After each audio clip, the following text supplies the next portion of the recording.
C'est un plaisir pour moi de vous retrouver à cet instant pour vous informer. Mesdames, Messieurs, bonsoir et bienvenue à cette édition du journal. Tout d'abord, prenons les sommaires.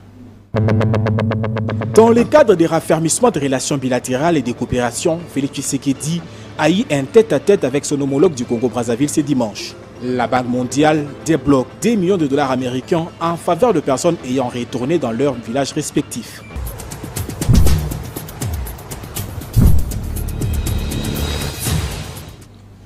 Et ouvrons cette édition du journal par les comptes rendus du Conseil des ministres. Lors de cette réunion, le Premier ministre congolais Jean-Michel Sama Lukonde Ekengue est revenu sur la situation dans les territoires décalés. Nous sommes dans la province du Sud Kivu. Cette zone a été déclarée zone sinistrée par le gouvernement de la RDC. Suivez le porte-parole du gouvernement, Patrick Muaïkatimouy. Compte rendu de la 98e réunion du Conseil des ministres.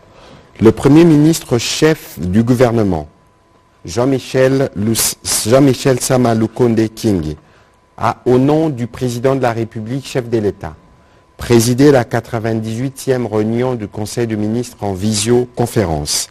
5 points étaient inscrits à l'ordre du jour, à savoir 1. Communication de son Excellence, Monsieur le Premier ministre et chef du gouvernement. 2. Point d'information. 3. Approbation des relevés des décisions du Conseil des ministres. 4. Examen et adoption des dossiers.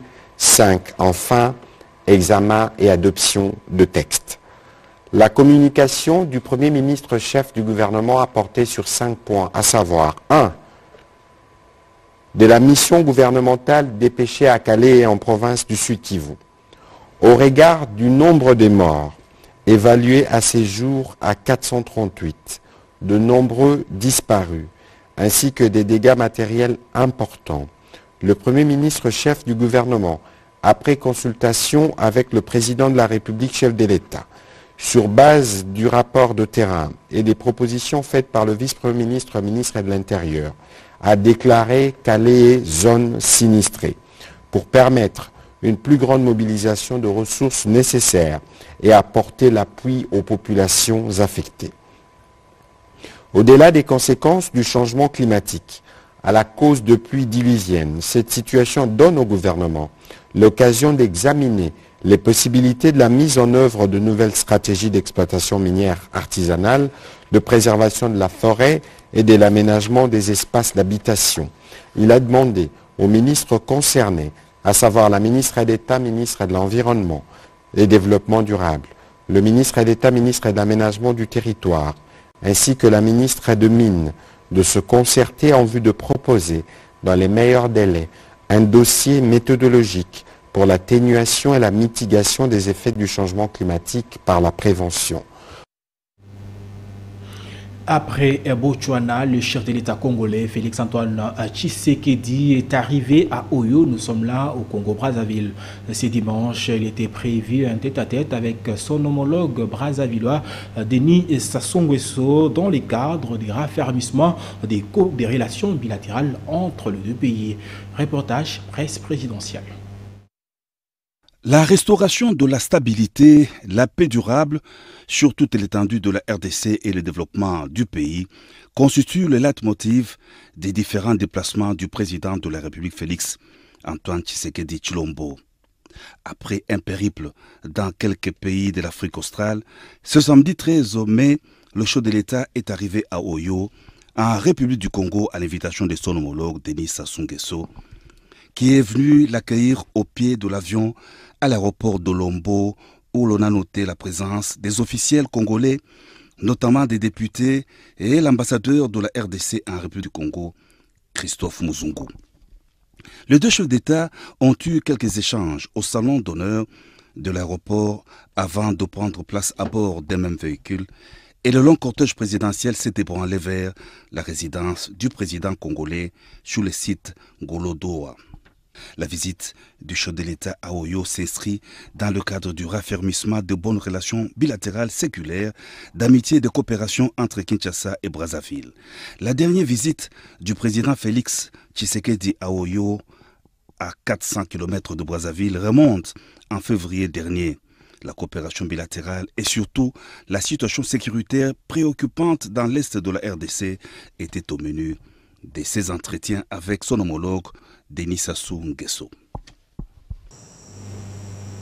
Et parlons autre chose à présent, le patron de la diplomatie, Christophe Lutundula Penapala, au cours d'un point de presse tenu samedi 13 mai 2023 au Salon Rouge du ministère des Affaires étrangères, a fait la restitution du sommet de la communauté de développement de l'Afrique australe, SADC, tenu le 8 mai dernier. Nous sommes là au Botswana.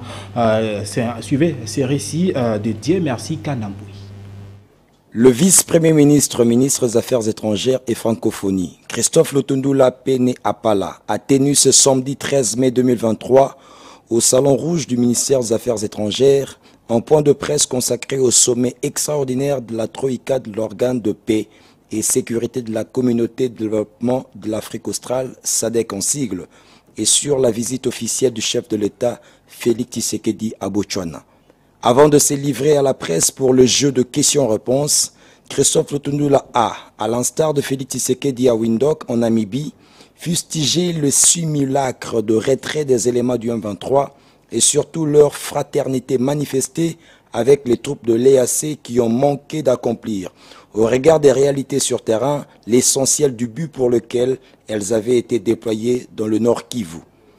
Une situation pour peu préoccupante qui a poussé le gouvernement de la République à envisager l'intervention dans le meilleur délai des troupes de la SADC qui devront être déployées d'ici à la fin du mois de juin, à en croire le vice-premier ministre, ministre des Affaires étrangères, Christophe Lutundula. Ce dernier a tenu à rassurer l'opinion que cette force, à la différence de celle de l'EAC, exécutera sans atermoiement son mandat offensif qui lui sera confié. Le patron de la diplomatie congolaise n'a pas manqué de rappeler que le gouvernement de la République ne ménage ni ne lésine sur les moyens nécessaires vis-à-vis des FARDC pour accomplir leur mission. Et parlons cette fois-ci de nouvelles du côté de l'Itourie. La Banque mondiale vient de débloquer des millions de dollars américains en faveur de personnes déplacées ayant retourné dans leur village après les calmes qui s'est instauré dans cette partie de la République démocratique du Congo. Ces projets seront exécutés par la FAO et l'annonce a été faite par les gouverneurs militaires, l'état général Lubuya Nkashama-Djuni. Reportage Junior Selimani. L'Organisation des Nations Unies pour l'alimentation et l'agriculture, FAO en sigle, réaffirme son engagement de soutenir les actions de paix déjà amorcées par l'administration militaire de l'Itourie. Ceci passe par la mise en œuvre d'un projet de subsistance de populations vulnérables qui sera exécuté dans les semaines qui suivent. Un projet financé par la Banque mondiale à hauteur de 2 millions de dollars américains pendant 6 mois, a dit le représentant de la FAO en RDC, Aristide Ongon Obama, après un échange avec le gouverneur militaire de l'Itourie, le lieutenant général Lubuya Nkashama-Djuni. Cette province, depuis le début de l'état de siège, fait partie de nos priorités, donc il a fallu que je vienne confirmer ça. Ce nouveau projet qui devrait commencer dans les toutes prochaines semaines, parce que c'est des fonds d'urgence, il faut les dépenser rapidement. C'est un projet qui va permettre de reconstruire un peu les moyens de subsistance des populations. Soit c'est des populations qui ont été déplacées, qui vivent hors de leur village, soit c'est des populations qui étaient parties, qui reviennent. C'est des populations en général qui ont tout perdu. Donc il faut qu'on reconstruise leur capacité à produire, à faire de l'agriculture, en mettant à leur disposition les semences améliorées, en mettant à leur disposition les outils agricoles et surtout aussi l'encadrement, les accompagner dans toutes les activités de production. La FAO, dans sa mission humanitaire, apporte toujours son assistance aux populations vulnérables de l'Est de la RDC affectées par les conflits armés. Et le Premier ministre congolais Jean-Michel Sama Lukonde Kyenge et les directeurs des opérations de la Banque mondiale ont examiné les moyens de poursuivre et d'approfondir les réformes initiées dans les cadres de l'appui budgétaire et d'autres programmes financés par cette institution financière. Génil Lingeli pour la suite. Le Premier ministre Jean-Michel Sama Lukonde s'est entretenu avec une délégation de Burt-Ida, groupe de Banque mondiale, le jeudi 11 mai 2023 à la primature. Au cœur de ces échanges, la nécessité d'approfondir les réformes initiées dans le cadre de l'appui budgétaire de la Banque mondiale, mais également le programme de développement du Congo, supporté et financé par cette institution financière. Au sorti de l'audience, Albert G. Zinfak, directeur des opérations pour la République démocratique du Congo, Angola, le Burundi et le Sao Tomé, s'est exprimé en ce terme. Nous avons également discuté avec son Excellence le Premier ministre de la nécessité de poursuivre et d'approfondir les réformes qui ont été initiées aussi bien dans le cadre de l'appui budgétaire de la Banque mondiale que dans le cadre du programme de développement du Congo que nous sommes très fiers de supporter et de financer. Et comme vous le savez, la Banque mondiale a connu une augmentation assez forte de son portefeuille et on est à plus de 8 milliards de dollars qui sont dans notre portefeuille pour supporter les projets de développement de la République démocratique du Congo, avec pour objectif d'avoir un impact palpable sur la vie des Congolais. Donc, le ministre d'État aux infrastructures multiplie des descentes sur terrain pour la réussite du 9e Jeu de la francophonie. Ici à Kinshasa, Alexis Guissaro était samedi pour inspecter les travaux au stade Tata Raphaël et au stade Martyr. Les niveaux d'exécution est estimé à plus de 70%. Reportage Solange Kwali. Nous sommes à plus de 70% du niveau d'exécution pour les ouvrages qui vont accueillir la 9e édition des Jeux de la francophonie à Kinshasa. Aucun ouvrage n'est à ce jour dans un état critique.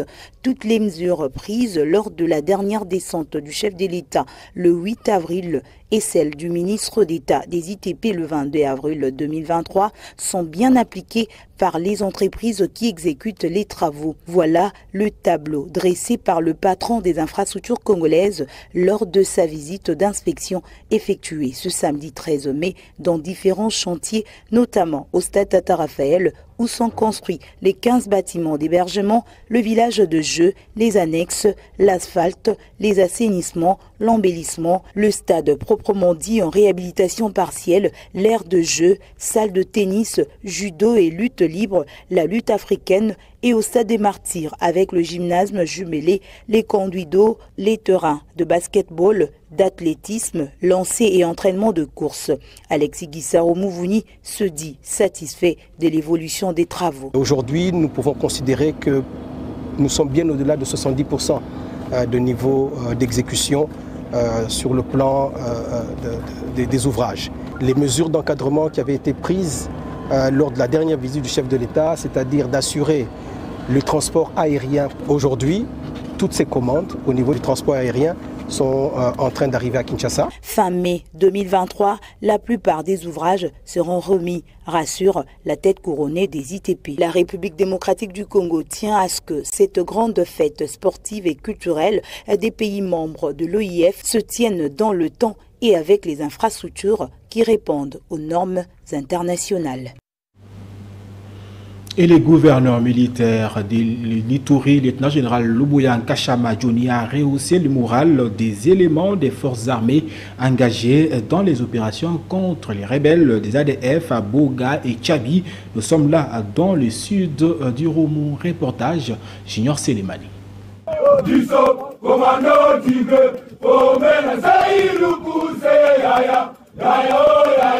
C'est au quartier général du 34013 bataillon basé à Boga que le gouverneur militaire, le lieutenant-général Lubuya Kachama Johnny, a tenu à l'attention des officiers supérieurs et la troupe des unités FARDC et de la PNC qui a mis fin aux attaques des ADF sur les populations civiles innocentes au centre des négoces situé à plus ou moins 120 km au sud du Roumou. Le commandant des opérations militaires en Ituri a félicité ses compagnons d'armes pour le travail abattus et les relations civilo-militaires qui règnent actuellement à Bouga après la maîtrise et la stabilisation de la situation sécuritaire. Poursuivant sa communication, le haut gradé de l'armée en Ituri a encouragé ses frères d'armes à demeurer disciplinés et attachés à la défense de la patrie dans l'appui mutuel sur le champ de bataille. Reconnu pour son esprit d'écoute et son cœur d'humanisme, le gouverneur militaire a répondu à quelques préoccupations de ces jeunes soldats. Le gouverneur militaire a, au nom du chef d'état-major général, appelé à résoudre les problèmes liés aux opérations où les forces armées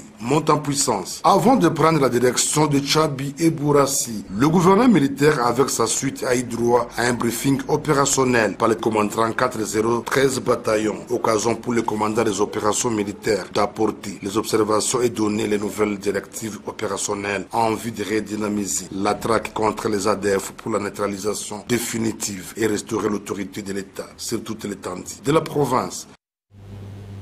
Et parlons à présent de l'actualité au niveau du parti politique. AREP, son secrétaire général du parti Agissons pour la République, a été accueilli en liesse par la population de Mbandaka malgré un dispositif des policiers déployé par l'autorité provinciale pour empêcher les militants de ces partis politiques à ne pas accueillir leur secrétaire général. Reportage Géline Lingili.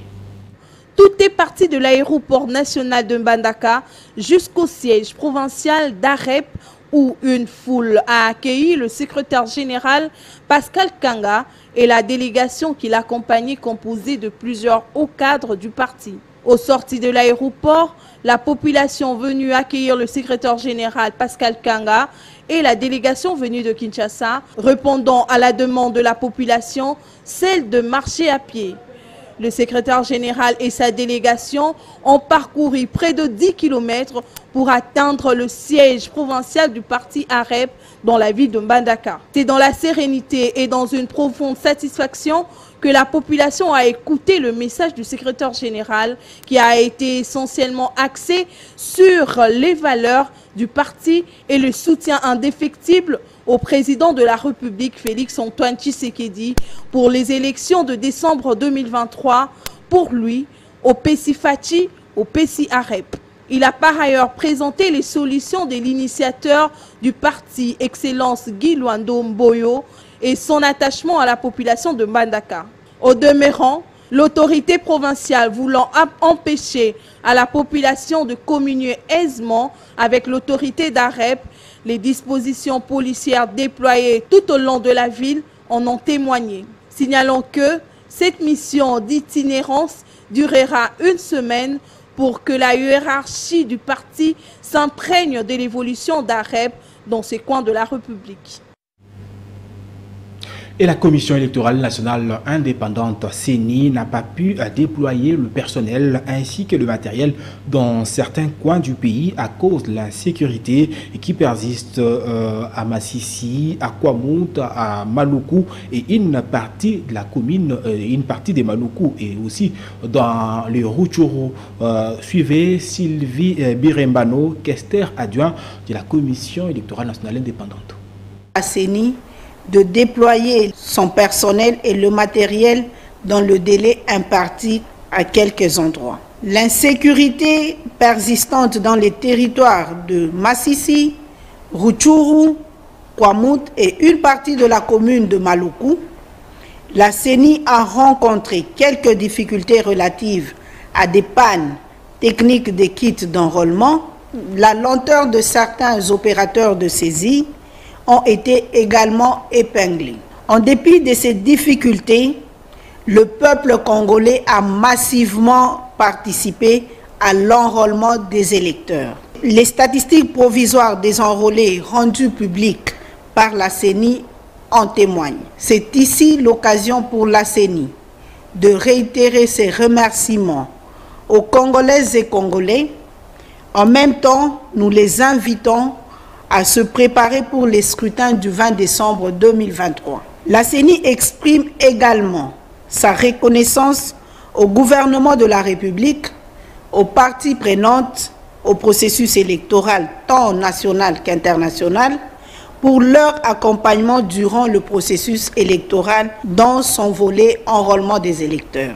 Mesdames et messieurs, À l'issue des opérations d'identification et d'enrôlement des électeurs, la CENI, conformément au calendrier électoral rendu public le 26 novembre 2022, en sa ligne 34, procède à la finalisation de la consolidation et au traitement des données collectées auprès des électeurs. Et parlons à présent de la justice militaire. La haute cour militaire siégeant en procédure de flagrance dans l'affaire mettant en cause l'auditeur général, ministère public et partie civile contre le prévenu général-major Louyambi Madilou Robert a ouvert jeudi 11 mai 2023 le procès dans la dite cause. Le prévenu est poursuivi entre autres pour détention arbitraire et torture de 4 jeunes hommes. Reportage Sylvain Kapobo-Sengele. La deuxième audience sur l'affaire général-major Louyambi Madilou devant la haute cour militaire s'est tenue vendredi 12 mai 2023. À cette audience, l'équipe de l'auditorat ayant reçu mandat de perquisition dans la résidence du prévenu située sur l'avenue Kachama au quartier Mboudi dans la commune de Mongafula a présenté à la cour les rapports de sa mission. Parmi les effets saisis, l'on compte 20 armes AK-47, 27 chargeurs garnis, 3 grenades de type chinois, 3 GP, dont 2 fabrications locales sans numéro, un lot de tenues militaires bariolées des FARDC composé de 17 chemises et 12 pantalons, 117 munitions en vrac, 4 cartons, dont 2 contenants de morceaux de bois et 2 autres contenants d'écorce de bois. Hormis les effets précités, des produits toxiques et des clichés de dollars américains ont été aussi présentés à la haute juridiction militaire. À l'issue de cette audience, Imala Sabin et Moussafir Moussa Job, 2 autres victimes ayant été séquestrées à la résidence du général Louyambi, ont été entendues. Ils ont soutenu avoir subi des actes de torture pendant 1 mois dans les installations sanitaires. Prenant la parole à son tour, le prévenu général-major Robert Louyambi de l'état-major général a nié en bloc toutes les déclarations faites par les 4 victimes, les qualifiant de montages faits dans le but de nuire à sa personne et celle de son épouse. Ils prétendent avoir été aux toilettes, tout ça, ont jeté de l'eau, des caca sur eux. Bon, ils sont là. Des gens qui ont fait peut-être une semaine en se lavant du caca, de l'eau souillée, mais ils ne dégagent aucune odeur. Donc c'était menteur. Il a dit même que, c'est que l'autre là, qui osait a repris leur mensonge, que moi j'ai tué des gens, je vends des organes humains, et c'est très grave ça, mon général. Il faut qu'ils apportent des preuves, sinon moi je vais porter plainte pour diffamation. La cause a été donc renvoyée à lundi 15 mai 2023. Et parlons à présent de la journée mondiale des infirmiers qui a été célébrée au courant de la semaine, précisément le 12 mai, sous le thème « Vos infirmiers et notre futur ». Au Nord Kivu, cette journée a été célébrée ce week-end. Les infirmiers œuvront dans une zone sous l'insécurité, aspect qui bloque leur métier en faveur de malades, cette partie de la République. Reportage Germain Chico, notre permanent. La situation de sécurité qui traverse notre province entraîne un blocage de notre métier à l'égard des malades. Propos des infirmiers du Nord Kivu ce vendredi 12 mai 2023, en marge de la journée internationale de l'infirmier. Les porteurs et les porteuses de blouses blanches évoquent des attaques de formations sanitaires par les rebelles et les contraintes ainsi que des intimidations reçues de ces derniers dans l'administration des soins au sein des zones sous les occupations. Il montre que malgré ces problèmes, le gouvernement central reste sous silence sur la prime des risques et d'autres avantages liés à leur métier. Vous savez, les infirmiers du Nord Kivu, comme les autres infirmiers de la RDC, ils ont de sérieux problèmes, ils ont été de sérieux problèmes dans l'exercice de leur profession. C'est notamment la prise en charge. Comme vous savez, ils travaillent de qualité lorsqu'il y a également une bonne motivation. Mais sur le plan motivation, il y a des soucis. Parce que la façon dont ces infirmiers sont rémunérés, d'abord, ça reste à désirer. Mais aussi, nous avons un problème de formation. Il y a beaucoup d'écoles qui ont pilulé, et toutes ces écoles-là forment des infirmiers, mais quelle qualité de formation? Voilà, la qualité a baissé, mais nous sommes en train d'y travailler. Mais Vous vous rappellerez également que dans les... Pour cette journée, il est également question au personnel soignant de réfléchir sur les soins de santé universelle qui doit caractériser tout infirmier ou infirmière. Occasion encore pour l'Ordre national des infirmiers du Congo, section du Nord Kivu, de recevoir les nouveaux infirmiers après leur prestation de serment et réception de certificats. Ces derniers vont contribuer au traitement des malades au sein des formations sanitaires pour sauver des vies dans la communauté. Et parlons à présent de la messe d'action des grâces des fidèles Dia, décédé depuis 2013, fils de Charles Dia Oken, l'un des 13 parlementaires de l'IDPS, et de Bibi Bernadette Dia, fidèle Dia Mankondo, a quitté la terre des hommes depuis 2013 à 48 ans à la suite d'un accident de circulation alors qu'il revenait de Lufu. Nous sommes là dans la province du Congo central. 10 ans après, la douleur encore présente dans le cœur, sa famille s'est souvenue de lui à travers une messe d'action des grâces dite le vendredi 12 mai 2023 à la paroisse Notre-Dame de Fatima. Reportage Polydor Ngaziami et Guy Mawissi. 10 ans se sont déjà écoulés depuis que fidèle Dia Mankondo a quitté cette terre des hommes. Mais dans la mémoire de ses frères et sœurs ainsi que de ses parents, il continue d'exister. Voilà qui justifie l'organisation le vendredi 12 mai 2023 à la paroisse Notre-Dame de Fatima d'une messe d'action de grâce en sa mémoire. Une messe au cours de laquelle sa famille et toutes les personnes invitées, parmi lesquelles le professeur Théophile Mbemba et Proté Lumbo Maloba, l'un des 13 parlementaires, comme Charles Dia Onken, ont voulu prier non seulement pour sa résurrection et son repos éternel, mais aussi pour la famille du regretté qui continue à espérer qu'au dernier jour, fidèle ressuscitera et entrera dans la félicité céleste. Cette espérance, l'officiant du jour l'a ravivée dans les cœurs des uns et des autres en s'inspirant dans son homélie de l'expérience personnelle de Job avec le Seigneur et de l'histoire des 10 vierges qui exhortent à la prévoyance, car personne ne sait ni le jour ni l'heure du retour de Jésus-Christ. Simplement que c'était un homme de bien, puisqu'il avait la foi, il connaissait le Seigneur et tout au long de sa vie, pendant 48 ans de son existence, M. Fidèle a eu à faire le bien. Nous le croyons vraiment qu'aujourd'hui, en ce moment, notre frère partage la joie de cette résurrection avec le Christ. Reconnaissance oblige. À l'issue de l'Eucharistie, la parole a été prise par un membre de la famille pour remercier tous ceux qui se sont joints au Dia pour cette circonstance qui n'a pas encore cessé de causer la douleur dans les cœurs. Votre réconfort a été considérable pour nous. Je dis merci aujourd'hui.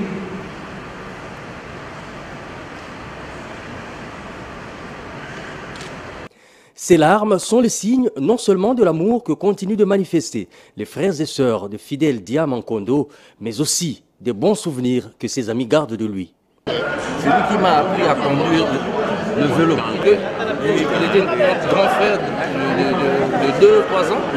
À la fin de la messe, l'assistance a été conviée à partager avec la famille Dia un verre d'amitié derrière l'église, au sein même de l'enceinte de la paroisse Notre-Dame de Fatima. Et parlons à présent de l'actualité sportive. En prévision de 9e Jeux de la francophonie qui Kinshasa, capitale de la République démocratique du Congo, va accueillir au mois de juillet et août 2023 le docteur René Nguiebe Moubiala, superviseur des dispositifs santé et antidopage de ces 9e Jeux de la francophonie, a donné les conseils aux fédérations et athlètes pour éviter de tomber sur les filets du comité national antidopage et des experts de l'Agence mondiale antidopage. Ces propos ont été recueillis par Patrick Borel-Moukedi.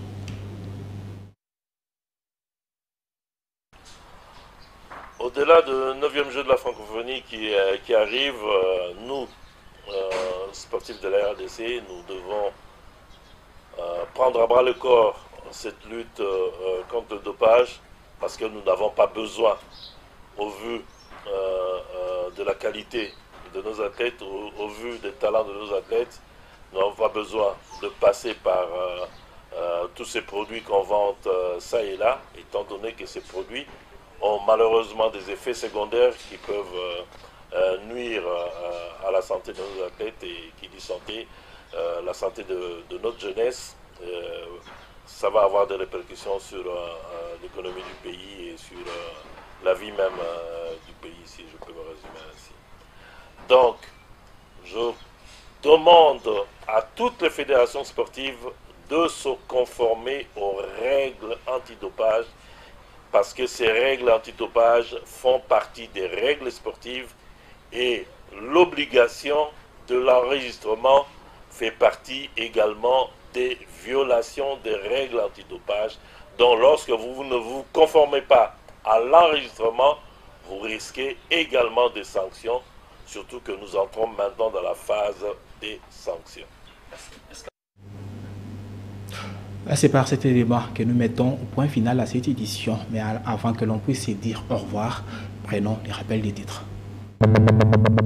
Dans le cadre des raffermissements de relations bilatérales et de coopération, Félix Tshisekedi a eu un tête-à-tête avec son homologue du Congo-Brazzaville ce dimanche. La Banque mondiale débloque des millions de dollars américains en faveur de personnes ayant retourné dans leurs villages respectifs.